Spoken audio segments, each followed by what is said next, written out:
Kembali bersama Bung Faisal Basri dalam DBS To The Point.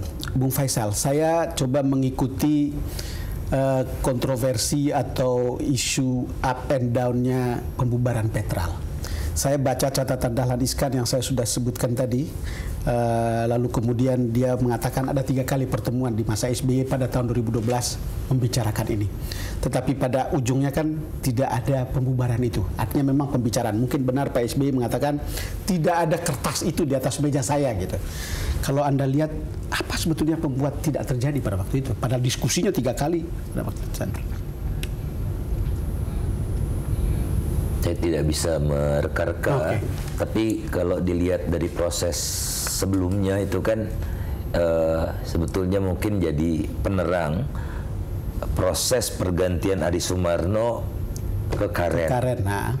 Nah, di situ kan pergumulannya dan preferensi dari, kan ini kalau di Rut Pertamina lewat presiden langsung gitu ya. Jadi pergantian ini pasti atas restu atau apa keputusan presiden lah gitu, atau pokoknya atas sepengetahuan. Nggak mungkin kalau selevel Pertamina itu tidak diketahui presiden. Nah, dari situ ajang pertempurannya kelihatan, peta pergumulannya kelihatan gitu.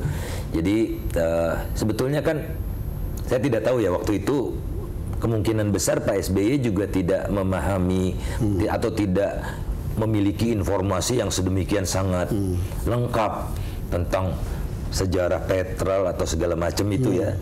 Atau mungkin Pak SBY udah punya pemahaman yang lebih jauh karena pernah jadi Menteri Pertambangan. Jadi sudah cukup lama tuh. Jadi dia mengerti sekali dunia minyak itu siapa, dan saya rasa mengerti juga tentang pelaku-pelaku yang ada. Ya, kalau kata Menteri SDM yang sekarang Sudirman Said, semua stakeholders diperminyakan tahu apa yang terjadi dalam rangkaian bisnis perminyakan ini. Tapi saya ingat satu hal ya, pada waktu itu kan komisarisnya itu kan preskomnya waktu itu Endi Hartono Sutarto ya. Pak Tarto juga akhirnya mundur dari Pertamina. Ya, itu ceritanya. Apakah ada hubungannya dengan ini? Nggak tahu ya. Saya rasa saya tidak tahu lah. Di dalam audit nggak terlihat. Di dalam proses Anda tidak tahu, tapi ada peristiwa-peristiwa yang terjadi pada masa itu. Jadi kasus Zapati, kasus apa namanya ini TPPI, itu kan ada di masa itu yang memang menunjukkan betapa mudahnya jebol itu kegiatan bisnis yang ada di sekitar migas ini. Dan sekarang juga sedang diinvestigasi oleh Bareskrim, dan kita lihat calon-calon terdakwanya juga kan kelas kakap semua. Betul. Itu jadi ya pasti tahu lah. Nah, persoalannya kan seberapa jauh kita ingin menuntaskan. Jadi kan pertanyaan publik, Pak Dahlan Iskan sudah mengatakan saya akan bubarkan. Itu betul. Tapi pertanyaannya kenapa tidak jadi gitu kan? Karena dalam catatan Dahlan Iskan, sekali lagi sayang kita tidak bisa bicara dengan Dahlan ya. Pertamina adalah sebuah perusahaan yang besar, bisa mendikte. Tapi mengapa Pertamina tidak bisa mendikte?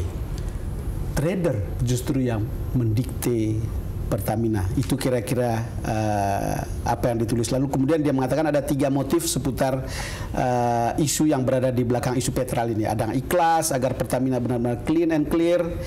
Lalu kemudian dia bilang Petral bubar, nanti BBM dibeli di Jakarta jadi obyekan baru. Lalu kemudian dia bilang dengan tidak adanya Petral mereka tidak bisa lagi ngobyek. Kan ini kan cerita-cerita yang dibuat oleh. Ketika Anda melakukan pekerjaan ini, tim bekerja untuk ini, ada nggak terasa tekanan-tekanan di situ yang bisa dilihat ketika proses itu berjalan?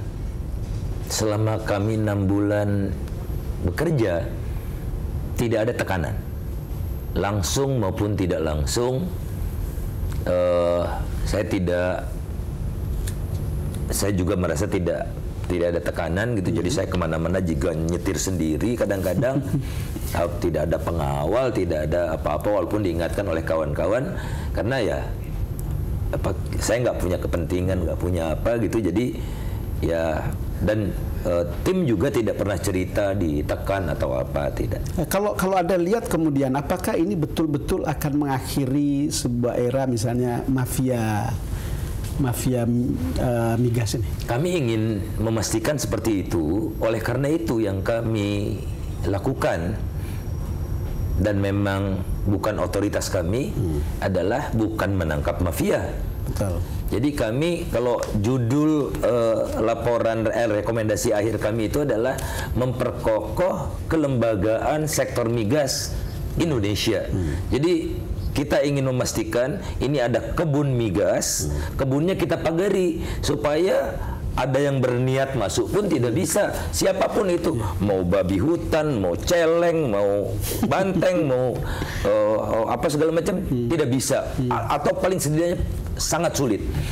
Atau analoginya, kita mencoba menerangi rolong-rolong yang gelap yang kita itu kan kita tidak tahu siapa pelakunya. Kita terangi, kelihatan mudah-mudahan. Makanya ketika itu Anda bilang targetnya adalah kalau bisa ada masuk penjara, bukan?